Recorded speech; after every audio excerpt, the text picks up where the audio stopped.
Welcome everyone to another episode of the VMblog Expert Interview Series. And today we're speaking with Ben Ofiri, the co-founder and the CEO of Komodor.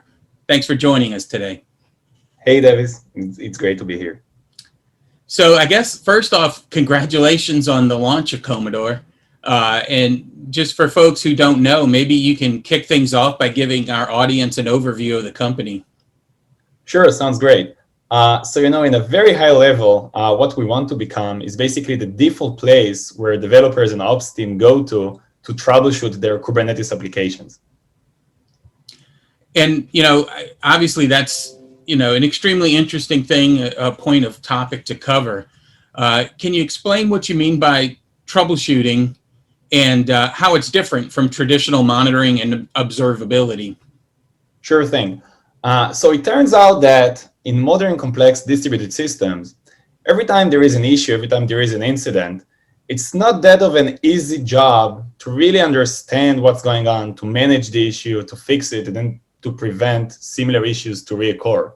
And in order to do that efficiently, you basically, as the developer, you almost need to be a detective using like 10 to 15 different tools to understand what's going on, what the things that are relevant or correlate to the specific symptom you're trying to troubleshoot, how to identify the root cause. Once I identify it, how do I fix it? And how can I make sure this issue won't happen again or a similar issue in the future? So when we come to think about it, we like to think about troubleshooting overall divided into three pillars. We call it the three pillars of troubleshooting. And the three pillars are understanding, then managing the issue, and then preventing similar issues to happen again. And when we think about those three pillars, what we identify is that the main difficulty given an issue, given an incident in your system, is first of all that you really need to understand really, really well what's going on in your system. So usually this will be the first question that you as the on-call developer or the DevOps who is in charge of this issue, this is the first question you ask yourself is probably, what's going on in my system? What happened that can explain this symptom? So this bucket of understand contains different tasks so we can understand better the relations of the different changes that happen, the different services that are affected from those changes, the impact of those services and changes to your customers. And this is a very hard task to do. The second bucket is once you understand what's going on, you need to do something. You need to be active. Sometimes it means that you need to coordinate with other team members. Sometimes it means that you need to take an action, like reverting or roll back a specific change. So we also need to be very active in order to solve the issue. And lastly, if you really want to troubleshoot efficiently, you must make sure how to become preventive, meaning how can you make sure similar issue won't reoccur in your system. It might be to put other alerts in place. It might be to identify the root cause and making sure it won't happen again. Or it even might be as simple as writing a good post-mortem so other team members can learn what happened and how to avoid it in the future. And what we identify is that all of those three pillars that you must really do in order to troubleshoot are currently spread across different tools, different processes, and sometimes even different team members, making the troubleshooting process almost impossible to do efficiently in complex and distributed organizations as we have today in most R&D companies. So basically what we want to do in Komodor is become the platform that allows team to troubleshoot from A to Z, from understanding what happened in their system, what changed and how this change affected the symptoms, to actually manage the issue from collaboration and taking actions, and then to also prevent similar issues to reoccur in your system. And if we could, I'd like to talk about your focus on Kubernetes.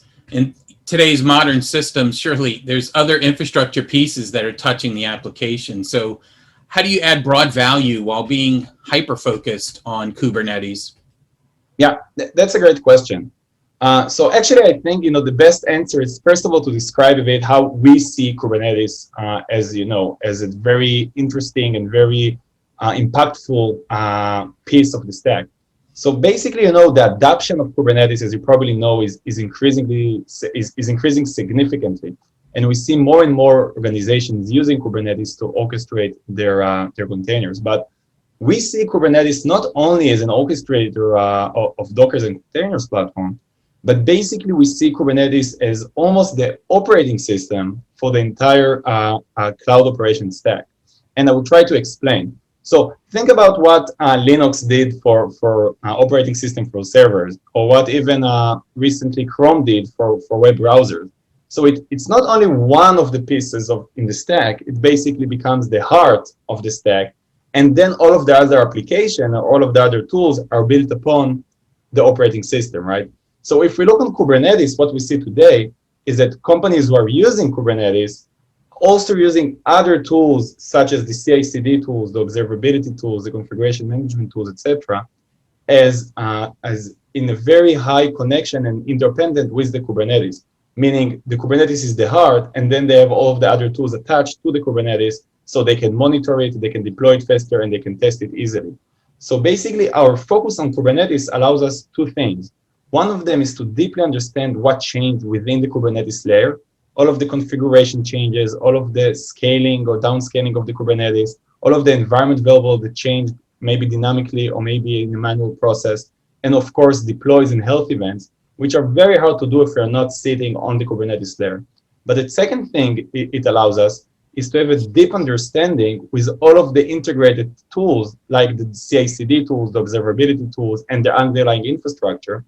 And this way we can understand what's happening in Kubernetes, but also what happened in the surrounding tools that can affect your Kubernetes services.